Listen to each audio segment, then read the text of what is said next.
శీతాకాలం వచ్చిందంటే వేడన్నమే తినాలనిపిస్తుంది. కొంచెం చల్లారినా తినాలనిపించదు. అందులోకి ఇలా పచ్చళ్ళు చేసుకొని తింటే చాలా బావుంటుంది కదా!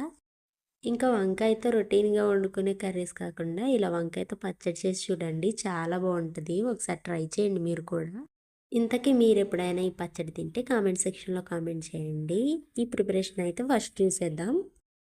ఫస్ట్ అయితే పొయ్యి మీద ప్యాన్ పెట్టుకుని గుప్పెడు పల్లీలు వేసుకొని వేయించుకోవాలి. అవి బాగా ఫ్రై అయిన తర్వాత పక్కన పెట్టుకుని అదే ప్యాన్‌లో ఆయిల్ వేసుకొని ముందుగా మనం కట్ చేసి పెట్టుకున్న పచ్చిమిర్చి, టమాటో ముక్కలను అయితే అందులో వేసేయాలి. ఇవి కొంచెం ఫ్రై అయిన తర్వాత మనం ముందుగా కట్ చేసి పెట్టుకున్న వంకాయ ముక్కలను కూడా వేసి బాగా ఉడకనివ్వాలి.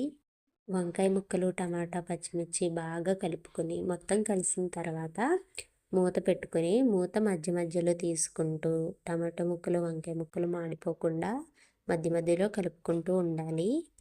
ఇలా మధ్య మధ్యలో కలుపుకుంటూ ఉంటే ఇంకా వంకాయ ముక్కలు అనేవి కొంచెం కలర్ చేంజ్ అవుతాయి.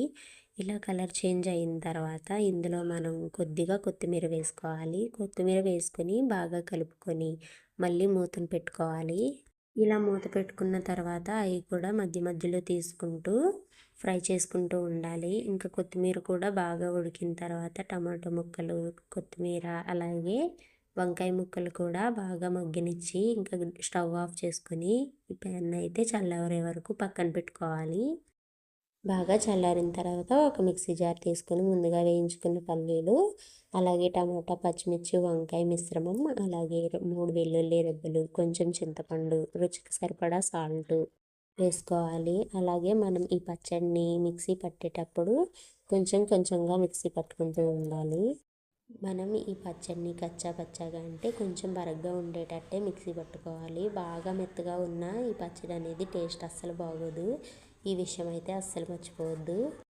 ఈ పచ్చడికి మనం తాలింపు అయితే రెడీ చేసుకొని తాలింపు అయితే వేయాలి.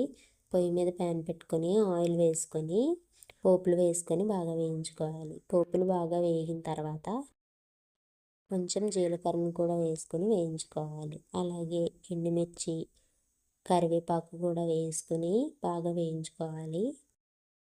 తాలింపు బాగా ఫ్రై అయిన తర్వాత ముందుగా మనం తీసుకున్న పచ్చళ్ళలోకి వేసుకొని కలుపుకోవాలి. అంతే అండి, వంకాయ పచ్చడి అయితే రెడీ అయిపోయింది. టేస్ట్ అయితే చాలా బాగుంటుంది. కూరలు తిని తిని బోరు కొడుతుంది కదా, ఇలాంటప్పుడు ఈ వంకాయ పచ్చడి ట్రై చేయండి, ఖచ్చితంగా నచ్చుతుంది. వీడియో ఇంతవరకు ఎలానో చూసారు. చిన్న లైక్, షేర్ అండ్ సబ్స్క్రైబ్ చేసి సపోర్ట్ చేయొచ్చుగా. ఉంటాను మరి. నెక్స్ట్ వీడియోలో కలుద్దామా. బాయ్.